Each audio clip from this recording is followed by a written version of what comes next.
24 metre लांब, 8 metre उंच, 60 metre रुंद इतक्या मापाची भिंत तयार करण्यासाठी 24 सेंटीमीटर, 12 सेंटीमीटर आणि 8 सेंटीमीटर आकाराची किती विटा लागतील? तर आपण आता शिकलोय आणि त्याच्यामध्ये बघा, याच्यामध्ये हा खूपच मस्त म्हणजे सगळ्यात फेवरेट प्रश्न म्हणू शकतो आपण. जर विटा लागतील, किती आकाराची किती विटा लागतील? जर अशा भिंतीच्या बांधकामासाठी 10% रेती लागत असेल. आता झालंय कन्फ्युजन. काय झालंय की 10% रेती वापरली. म्हणजे तुम्हाला समजा मी असं दिलं, मला किती लागणार होते? 100, समजा 100 काहीतरी युनिट, ज्याला आपण एखादं एकक म्हणूया. 100 एकक काम करायचं होतं त्याला. त्यापैकी त्याने काय केलं की 10 एकक काम दुसऱ्याकडून करून घेतलं किंवा 10 एकक काम काय झालंय, रेती भरली समजा. 10 एकक काममध्ये टोटल भिंत होती 100 एककाची.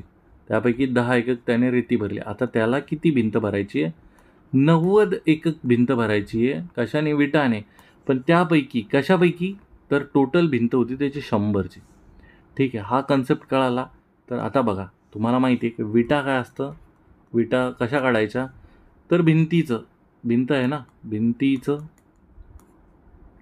काय? भिंतीच्या घनफळ, भिंतीचं घनफळ भागीला एका विटेचं घनफळ. भिंतीचं घनफळ, भिंत म्हणजे किती? भिंतीचं घनफळ जर घेतलं तर 24 मीटर, मीटर आहे लगेच मीटर लिहून घेतलं. 8 मीटर लगेच मीटर लिहून घेतलं. 60 सेंटीमीटर. आता झालं कन्फ्युजन. ठीक आहे, सेंटीमीटरला आपण तरी लिहून घेतलं. आता इथे काय आहे? विटेचं क्षेत्रफळ 24 सेंटीमीटर, सेंटीमीटरला सेंटीमीटर, 12 सेंटीमीटर गुणिला 8 सेंटीमीटर. आता ही जी भिंत होती, समजा ही भिंत होती, ही किती होती? 100 होती. पण त्यापैकी त्याला किती भाग भरायचा आहे? 90 भाग भरायचा आहे. कशापैकी? तर 100 पैकी. तर आपण जे भिंतीचं घनफळ आहे त्याचा 90 भाग घेणार आहोत. कितव्या भागापैकी? 100 भागापैकी. म्हणजे इथे करायचं आहे 90, कारण की 10% ऑलरेडी रेतीने भरलं आहे. ह्याच्यामधला जो डिफरन्स आहे 10% रेतीने भरला आहे. ठीक आहे, तर 90 भाग भरणार आहोत. आता ह्याच्यातला 90 भाग भरायचा आपल्याला कशापैकी? तर 100 पैकी. तर बघा, सेंटीमीटर, पहिले मीटरचं सेंटीमीटरमध्ये करूया. 24 मीटर गुणिला 100 सेंटीमीटर, 8 मीटर गुणिला 100 सेंटीमीटर गुणिला 60 सेंटीमीटर गुणिला 90 भागीला किती?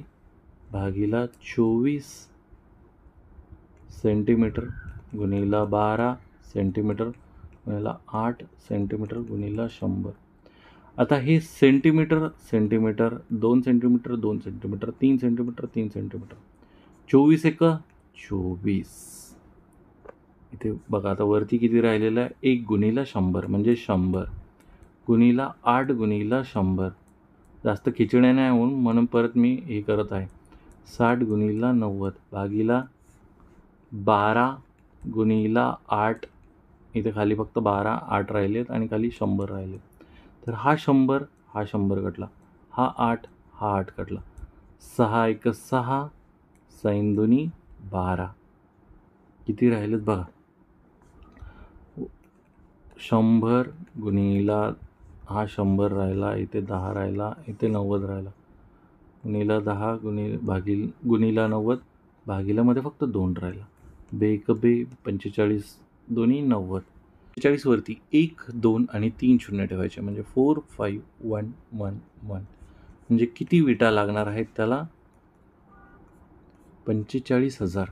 का? तर कारण की त्यापैकी 10% रेती त्याने काय केलेली आहे?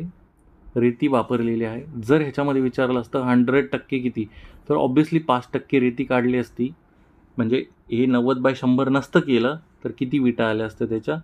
50,000 विटा आल्या.